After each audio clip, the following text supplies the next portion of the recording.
In the coming weeks, XCOM 2 will receive the much anticipated The Long War 2 mod, a modification meant to increase the scope of the game, improve its balance, and in general make it more akin to what the original was. Sadly, it can't do much to change the underlying mechanics, like the enemies getting a free turn, the cover system sometimes not working properly, the percentages being mostly lies, and the enemies not being all that bright. But still, XCOM 2 was a huge improvement over the first game, mostly because it added so much stuff that it compensated for most of the flaws inherent in the system. And yet, even though it's a lot easier to play than the old one, the first one, the one that only half the world called XCOM, I would still recommend that before The Long War 2 comes out, you go and play the original. UFO Enemy Unknown, XCOM UFO Defense, an XCOM with a hyphen in it. It's still an important game even today, even though the interface is a bit cumbersome, even though the graphics are somewhat dated, it's still a game that you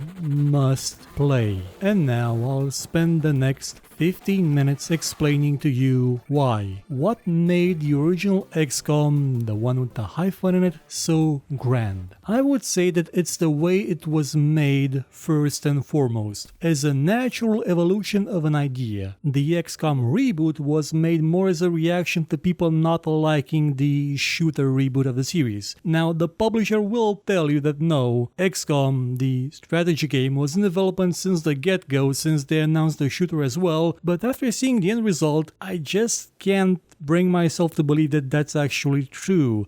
It's like Bethesda saying that the creation engine is all new tech when it was obviously Gamebryo with a neat mustache. Ye old XCOM was the end product of a decade of endeavor of one man to create a tactical turn-based combat game. His name was Julian Gollop, currently residing in Bulgaria working on other games, like the recent reboot of Chaos. He started to make games while still at school on technology so old it's now outclassed by any pocket calculator. No, not phones. Phones today outclass my first 3 or 4 PCs put together. The low-end ones, the high-end ones probably outrank my last PC as well. This is ancient technology. And Julian had a fondness for strategic board games, even designing a few himself. So when the opportunity came to translate the rules and mechanics of those games onto a computer that would take care of all the hassle normally reserved for the game master, he jumped at it. Why wouldn't he? At first, he just designed the games and had a friend do the programming for things like Time Lords and Icelandia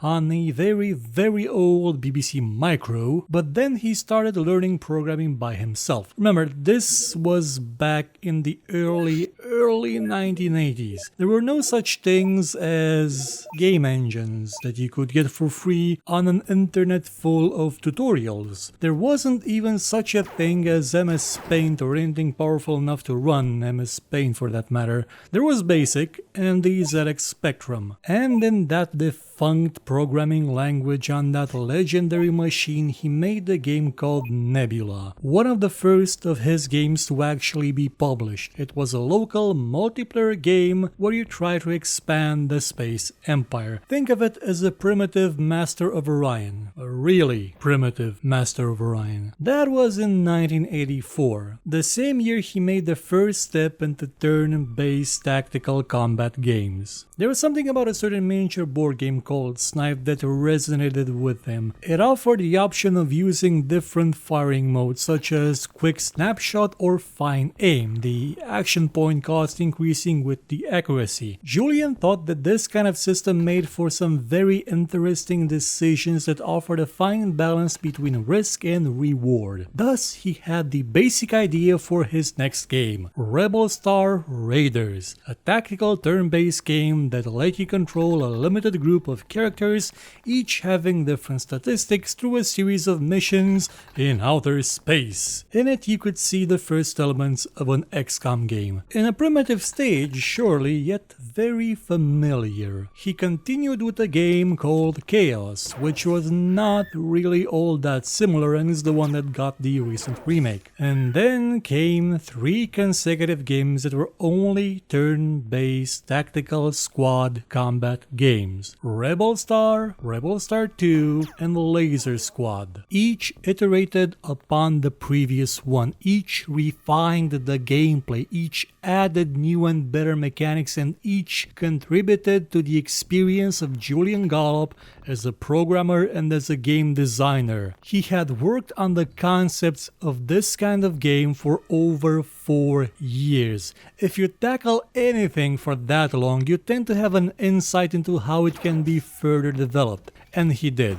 He wanted to make Laser Squad 2, so along with his brother, Nick Gollop, Julian created a demonstration of the game and pitched it to several publishers. One of them was MicroProse. For those not in the know, MicroProse was in 1991 known for 2 things: a large number of simulators, be they air combat, railroad, or pirate ones, and then the game that changed turn-based strategies forever: Civilization. The Gollop brothers met with Pete Moreland, the head of development at MicroProse. They showed him the game and explained what the idea was. He then showed it to other people in the company, people that were familiar with Laser Squad, people that liked Laser Squad, so they had a deal, with one little hitch. MicroProse wanted the game to be bigger, to have a greater scale and scope, to be more akin to Civilization rather than what Laser Squad 2 currently was, namely a succession of combat missions stretching across alien planets. Moreland even suggested going for a UFO theme so they could keep it on Earth but still have really neat sci-fi technology in it. They agreed, started research on the whole unidentified flying object phenomenon, drafted the design document, and got to work. It was supposed to be a 4-man job plus 1 musician near the end, lasting about 18 months. It took 3 years. Why, you may wonder? Because 4 people made XCOM, and it was meant for the PC, not an Atari ST, on which the Laser Squad 2 demo was created. It is not in any way a small game. It has content that dwarfed the 2012 game, depth that you could drown in, and many components. Actually, too many initially. An air combat sim for the interception of the UFOs was dropped and replaced by the simpler version we get in the final game, one that's still more complex than what both the current XCOM games have. And they gave up on the idea of implementing an extra faction in the game, the Men in Black. They were meant to infiltrate the various nations that supported your effort to stop the alien menace. A neat idea and the origin of the Exalt faction in XCOM, yet it was scrapped from the first game because MicroProse was working on an entire game centered around the Men in Black. You may not have heard of that game because it was cancelled. And then XCOM itself got cancelled. The new owners of MicroProse, a company called Spectrum Holobyte, weren't all that impressed with it, so they ordered it to be canned, but it didn't really take. The people working at MicroProse liked XCOM enough to let the developers continue until there came a time when Spectrum Holobyte needed a game to release in a certain period of time, and it also happened that X-Files was just coming out and it was a big hit. How fortunate then that the UFO-themed game called UFO and had an X in the name in the US was not cancelled. It had actually earned money. A lot of money. Again, this was a game made by 4 people. A large game made by 4 people. A large planet-spanning game made by 4 people that needed battlefields for each and every crash site, each city, each forest, each sleepy farm and desolate desert. Creating custom ones was impossible, they simply did not have the resources, so they made a system that allowed the game to grab a set of tiles, grab some assets and make a map. That way, you got a different experience with each combat encounter and the game succeeded being as big as MicroProse wanted it to be. It also had an unexpected secondary effect, because this is what made XCOM, well, XCOM. There were no scripted events in this game. There was no introductory sequence that tried and failed badly to set up a threatening atmosphere. There were no annoying characters that constantly spouted out B-movie lines that B-movie writers are slapped if they even try to write them. It was, how shall I put this, organic. The story evolved by time and research through your own actions. You had the freedom to make it your own, to build a base near that squiggly line that should represent a river near your hometown. You could give your characters any name you wanted, treat them like friends or children, and then weep when they were torn apart by a sectoid hiding in a bush near the end of an otherwise successful mission. It also certainly didn't hurt that the tactical combat was the best of its kind at the time. Oh sure, it may not have hiding behind cover, but it did have something else. An actual functional combat with actually functional AI. Picture this scene. You are a group of aliens crash-landed near a farm.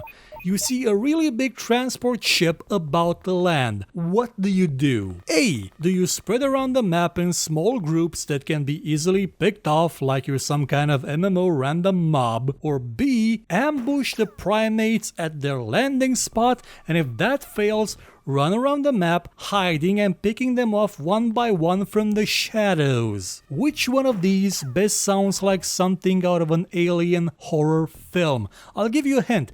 It's not the one where the enemy needed a free turn during your turn in order to have any sort of chance. It's the one that came with a motion sensor, vague as it was, that made you feel like Ripley tracking down a xenomorph. This is why XCOM had atmosphere. It wasn't enough that the music was foreboding or that the fog of war revealed itself slowly and otherwise hid everything. It's both of these and the fact that you were never safe. You never knew what could sneak up right behind you during the enemy movement phase or just kill your entire squad outright from the second floor window of a farmhouse. You were being hunted. XCOM instilled a sense of dread through its mechanics that the other one failed to reach through its many cinematics. But it also offered you all the tools you needed to survive. That is, if you researched them and if you knew how to play. One major aspect of this game was the destructible terrain. You could aim at anything above ground and with enough force it would break. Walls and doors fell under fire, allowing you to enter buildings in ways that the enemy may not be prepared for. If you were sure there were no civilians in there and you could live without any cover a building could offer you, you could just blow up the place with an assortment of explosive armaments. You could have one soldier dedicated to this, a person carrying so many rockets and grenades that you could more or less destroy the entire map. Sure, little to nothing would be left behind as salvage, but it's like that scene in Predator, when they just start shooting the jungle. Sometimes you just have to make sure the thing is dead, even if you can't see the thing. Missiles also tended to cost quite a lot, so you couldn't do this every mission. Also, civilians would die in contact with missiles, which is why you wouldn't use them almost at all during terror missions. To this day, the tactical combat of XCOM continues to be first class, especially since, unlike some of its spiritual successors, it had a working implementation of line of sight, and objects you hid behind did not randomly become ethereal when enemies shot at you. And I'm not talking just about the reboot. A lot of games in this vein had similar issues, ones not present in the original. The rules applied the same way for everybody, and it made it fair. In no way easy. Oh dear gods, this game was not easy, but you never felt it cheated you. You add to this the interceptor portion, which had actual interactivity, the economy, and the base management, which let you build a large number of bases around the world, and you had an incredible game. Though I'll give the 2012 game this: it had a much better looking graphical representation of the base. Sadly, it also had those 3 annoying characters in the base that never shut up. My god, were they pointless. They actively ruined the flow of the game with their constant talking. Yeah, I get not focusing on a story, just not having one, because it doesn't matter all that much, but that game had negative storytelling. It detracted from the core game. It made it less enjoyable. That's quite an achievement. UFO Enemy Unknown, or XCOM UFO Defense, whatever you want to call it, never forced anything upon you. It didn't push you down a path, it didn't constrain you or change the rules to suit a false sense of depth. It wasn't a directed experience, it was an emergent one, and it was yours. Other games have succeeded in copying the core of this concept, the random playable characters that you get to customize to make your own to get attached to. But that's the easiest thing to do, requiring nothing more than a blank canvas and the imagination of the player. The rest, well, that's where the way XCOM was made matters. This game, released in 1994, was the apex of a decade of developing an idea combined with the random chance of someone suggesting they make it more like a Civilization game made by someone at the top of their game. Even Julian Gollop jokes on occasion about everything going downhill after XCOM. Sequels and spiritual successors are plenty. You can't throw a stick without finding one, and a few are good. Others are just okay-ish, but unless you've played the original, you will never truly understand why this is a pivotal game for the genre and for the industry. This is a game that managed to spread through word of mouth alone across the entire globe back when the internet was something people didn't really have. Piracy helped, without a doubt, especially east of the wall, as they say. This game may be old, it may be rusty and covered in jagged edges, it may on occasion try to bite you, but it is something to be in awe of. It is a sacred monster. Try it, either in the original version that's available just about everywhere or in the freeware version as OpenXCOM, though you still need the original files. You won't regret it, and you'll have a much better understanding of why the 2012 game wasn't really all that in a bag of chips. It was sort of more of a moldy pretzel, and you'll better appreciate the second one for trying to fix those mistakes. And the Long War 2 is coming. It probably won't fix collisions because it can't, it won't fix the free turn thing, it won't fix the glitchiness in the calculating of paths and chances to hit and cover, but it just may offer so much variety, so much depth that it'll make those problems fade away. Or at least, that's what I'm hoping.